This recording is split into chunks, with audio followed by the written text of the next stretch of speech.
Beyond Mortal Boundaries, Chapter 2, Power Unlimited. Christ gave the glorious, beautiful promise that if one lived the two first and great commandments, he would have fulfilled all the laws and kept all the commandments and would no longer be under the law. Again, quoting from Galatians chapter 5, verse 18, Paul informs us, "Yet if ye are led by the Spirit, ye are not under the law." In 1 John chapter 4 and verses 7 and 8, this is given. "Beloved, let us love one another, for love is of God. And everyone that loveth is born of prime Creator and knoweth prime Creator. He that loveth not knoweth not prime Creator, for prime Creator is love." Yes, he that loveth and loveth not knoweth not God, though he be a walking concordance of every passage of Scripture ever given. Now again, I am commanded to unfold the first and great commandment, and the fullness of its power and glory. This particular scripture has been referred to several times in these books, yet never before has the complete unveiling been opened with all the breathtaking powers and blessings revealed in their fullness. It is man who benefits from fulfilling this perfect law, and it is man who is exalted and glorified by its released, almost incomprehensible, wondrous blessings. And the time is now. This first and great commandment does most assuredly fulfill all the laws as it opens wide the gates of glory. It perfects any individual who will only put it to the test and begin to live by it, instead of just quoting it, or by nodding his head in approval at the mention of it. Within this revelation by Yehoshua Christ is contained the power of translation, that is, the overcoming of death. It contains the divine power of the unspeakable promise given by Christ to Nicodemus, that everyone who is born of the Spirit can come and go as the wind, whenever there is a need or an assignment that requires it.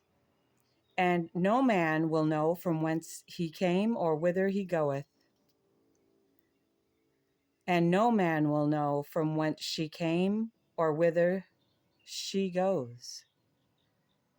The strangest thing is that the first commandment has been with man from the beginning and has been ignored in the ages past as completely as it has been ignored in our present day. It was given 8 times by Moses and ignored. So it has remained down the centuries, an unproved, unglorified string of words without power.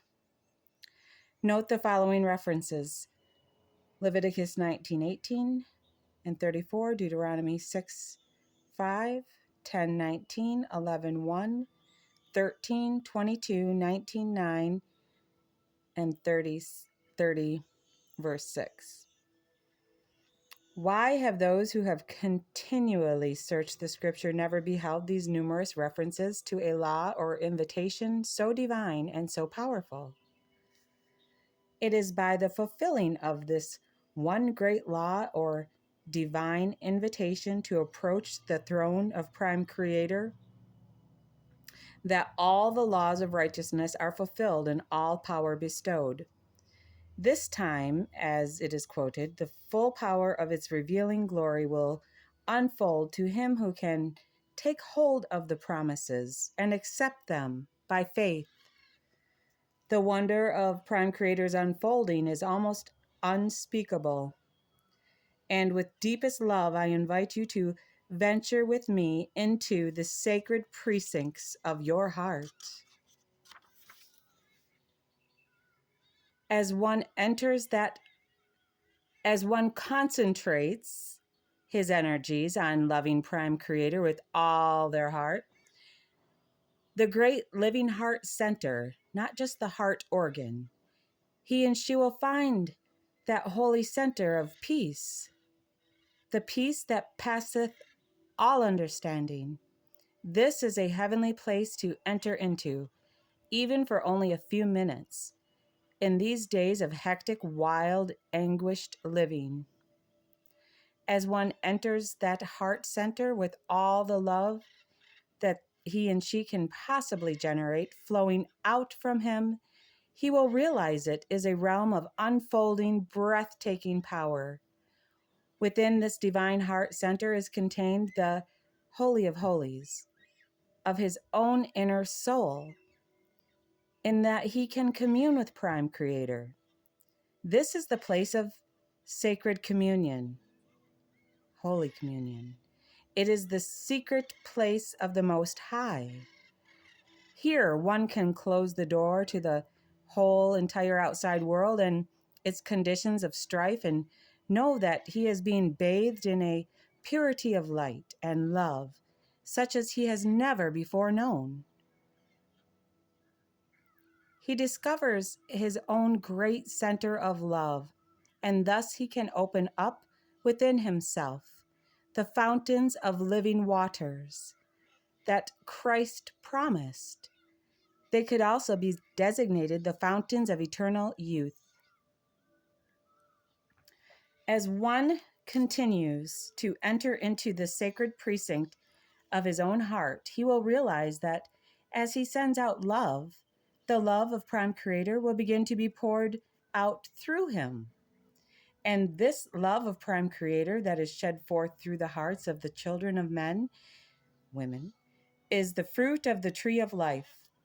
He will know that he can partake of that fruit every day of his life, and those divine life forces will increase within himself. He will be able to exchange an aging, worn-out, sickly body for one vibrant and alive. And in his increasing devotion, his heretofore hardened, blinded heart will melt in a love so graciously tender. He will know that in spirit he is kneeling at the very throne of Prime Creator, and Prime Creator is shedding out Prime Creator's love through him.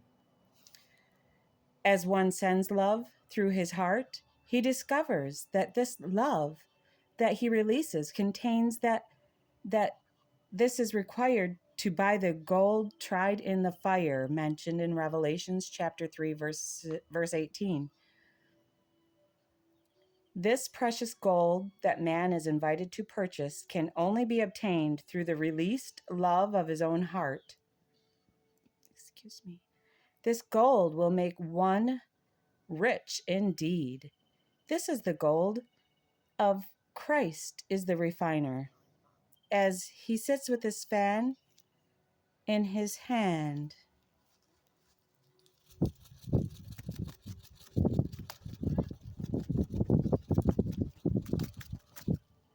Matthew chapter 3 verse 12 and Luke chapter 3 verse 17.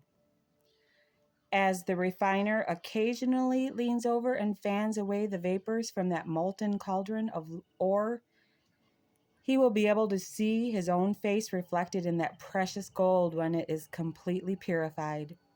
Then it is that one becomes so perfected, he will be able to behold the face of Christ as that veil or those vapors are cleared away. And as the heart is fully opened and purified through love, one is offering Prime Creator the only sacrifice that would be henceforth acceptable, the sacrifice of an open or broken heart. And only through a contrite, humble spirit can this sacrifice be offered. This molten gold also has another purpose. This is the gold bought from Prime Creator that not only makes one rich, not with physical, material riches, yet with the riches of unspeakable power. This is not the riches that the rich man may boast of, saying, Behold, I am rich and have need of nothing, and knowest not that thou art poor and wretched and miserable and blind and naked. Behold, saith Prime Creator, I counsel thee to buy of me the gold that is tried in the fire, that thou mayest be rich. It is into this pool of liquid molten gold that one can ray out his desires in their pure, perfect patterns, and they will be reflected out into the universe to bring the return of all that is desired or requested. This sacred rayed out pattern, held out by the mind of man, has the efficacy, EFFICACY, to gather the substance of things hoped for into tangible form, and thus all things will be added as promised. Such a one will have every request and desire fulfilled. As one seeks this sacred kingdom within, all else will be added. This is the wealth not subject to moth or rust or thieves. This is the great power of creation that will create from the substance of things hoped for every desirable condition and thing. And not only the physical desires and needs are provided, yet those divine yearnings of the soul can be fully accomplished. Love Prime Creator with all your heart. Yes, try it.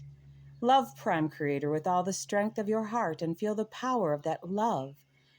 Bring its full measure of plenty and happiness and fulfillment into your life. And he who asks anything and doubts not in his heart shall have whatsoever he asks. Doubting disturbs the smooth surface of that pool of gold, and it becomes like waves of the sea driven by the wind and tossed. And let not that man think he shall receive anything of the Lord.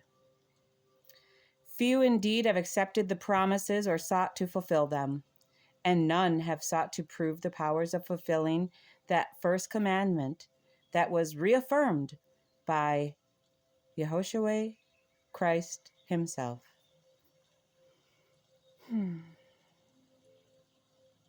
As one takes upon himself the responsibility of fulfilling this dynamic invitation of love, he will learn of its unspeakable power and everlasting glory. Yet this responsibility must be assumed, it says. However, that word assumed, it makes an ass out of you and me, so put a new word in there for that. Must be by each individual as he selects to prove it. Presumed? It is not something to be used once a week or once a month or once a year or once in a lifetime. This is a melody that will grow into a divine symphony of eternal power and unfolding as it is practiced constantly until it becomes a very part of one's life, or until one becomes the love. Love with all thy heart. Glory? ? This is glory unspeakable in the fullness of its sublime power. Therefore, purify yourselves. Yes, live the principles of truth, and most important, love with every cell and fiber of your being until love is established within you to such an extent you actually become the love. For he who would interpret the wonders of the Lord, that's another word to go over, will be dissolved and will become that he interprets. Live these things, and you will know for yourself, and you will need none to teach you, for Prime Creator will be your teacher. Love with all your heart. Love with all the strength of your heart. Use your full strength to send out and perfect your own outflowing gift of love, and love will flow back to you increased and multiplied and glorified. So many reach out their empty, hungry hands, clutching for any small crumb of love. These starved, unhappy ones know not the meaning of love, or of the method of releasing it, or of receiving it.